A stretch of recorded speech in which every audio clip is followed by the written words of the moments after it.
Hi, it's Dwyer, gamblersadvisory.com.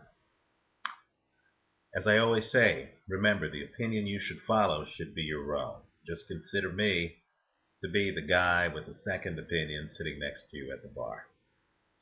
You know, boxing's such a complex sport that once in a while, fights come around that look like they're really competitive fights, right? They're between guys who have titles, and one guy might even be bigger than the other guy and might be coming off dramatic wins. And we always look at those fights and they look even at first glance. But when you look deeper, you realize that the fight is a big mismatch and that one guy has a clear edge over the other. That's the way I see the fight that's being discussed right now in the United Kingdom between former Olympic gold medalist and current European heavyweight champion Audley and heavyweight champion David Haye. Now, this fight's being discussed. It hasn't been finalized. Apparently, Audley drew a big TV audience for his win on Prizefighter.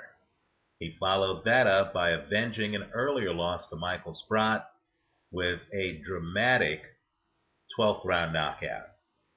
He's a former gold medalist. He was very highly regarded in the sport when he turned pro, and he is physically a bigger man than David Haye. Now, all of that said, I believe David Haye wins this fight by a wide margin. I believe the fight is a mismatch. I believe this is a fight between a very solid UK fighter and a world champion.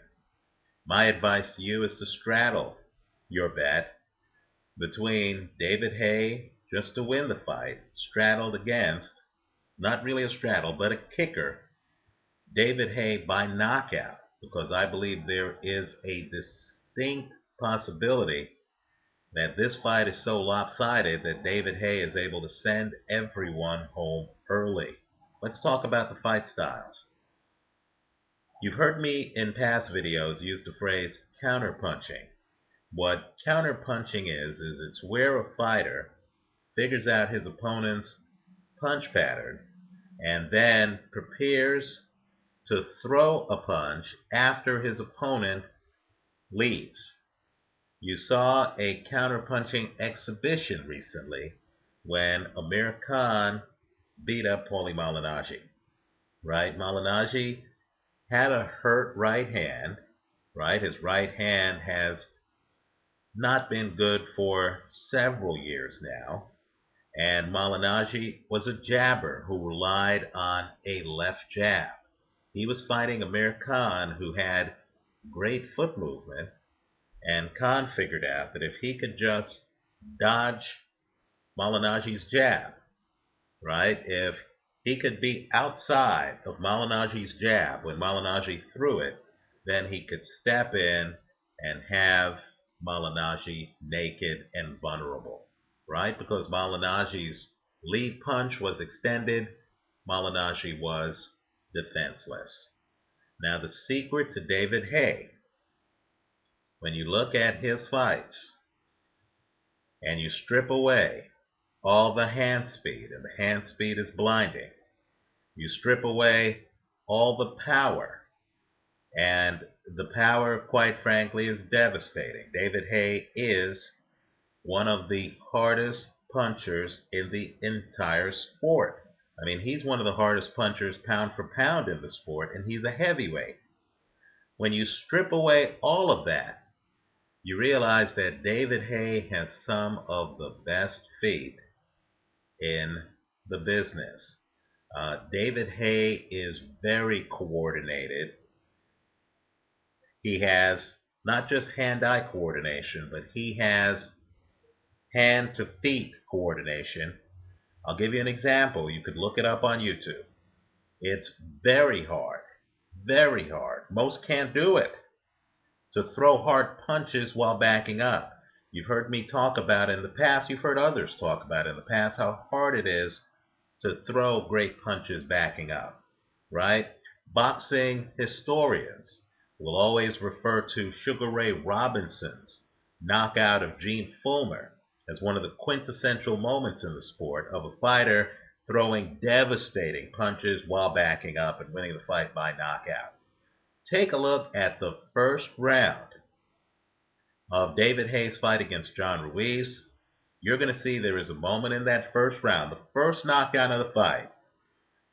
John Ruiz, who has a very good chin, bum rushes David Haye. David Haye does an excellent job of maintaining a cushion between the two of them. But while it looks like David Haye is just backing up, Haye throws a brutal punch that literally drops John Ruiz. Ruiz is so stunned, he doesn't even block the punch. And of course, Haye is completely coordinated. He can throw very hard punches backing up. He's so balanced and he knows what he's doing to the point where he's automatically able to maintain a distance between himself and his opponent. His feet are that good. Quite frankly, I feel David Haye has faster foot speed than Amir Khan. And understand, Khan fights at 140. David Haye fights at heavyweight. Let me also point out, too, that don't be fooled by David Haye's great overhand right hands, right?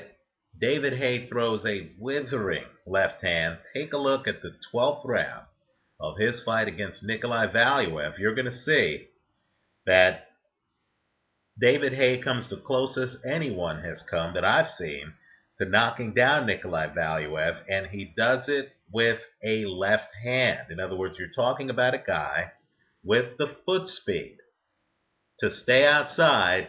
Then when he comes in, he's throwing hard punches and he's accurate. Think about a David Haye fight. When he throws that overhand right, or when he comes in with that left hook, how many times have you seen him miss his target by a wide margin? Now, the problem Audley Harrison is going to have is Harrison is a slow counterpuncher.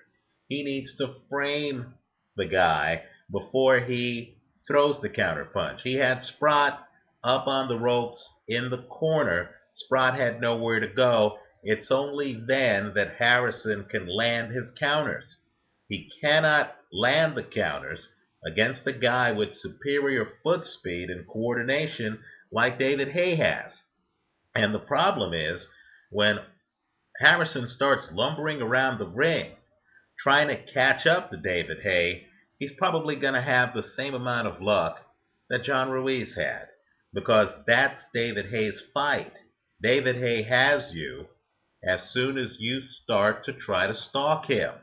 That's when he can just plant, just like Manny Pacquiao. He's quick with the punch once he plants his feet. He can just plant, get off, rockets, drop his opponent. The opponent doesn't even see the punch coming because Haye is fast.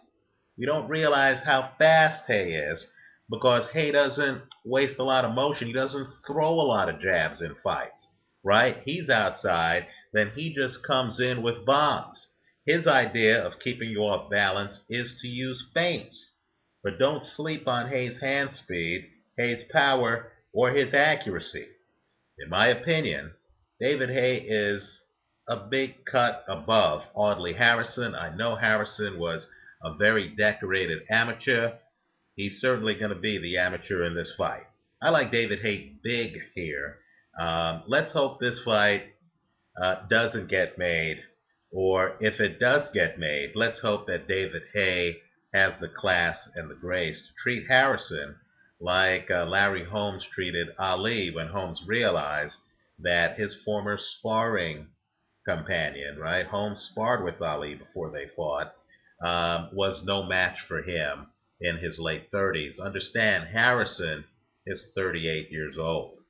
So I like David Haye in this one big. The only reason Haye's not the European champion is because he's the world champion. Take the world champ in this one. Let me know what you think. Visit us at gamblersadvisory.com and leave your comments for me here on YouTube. Thanks for watching.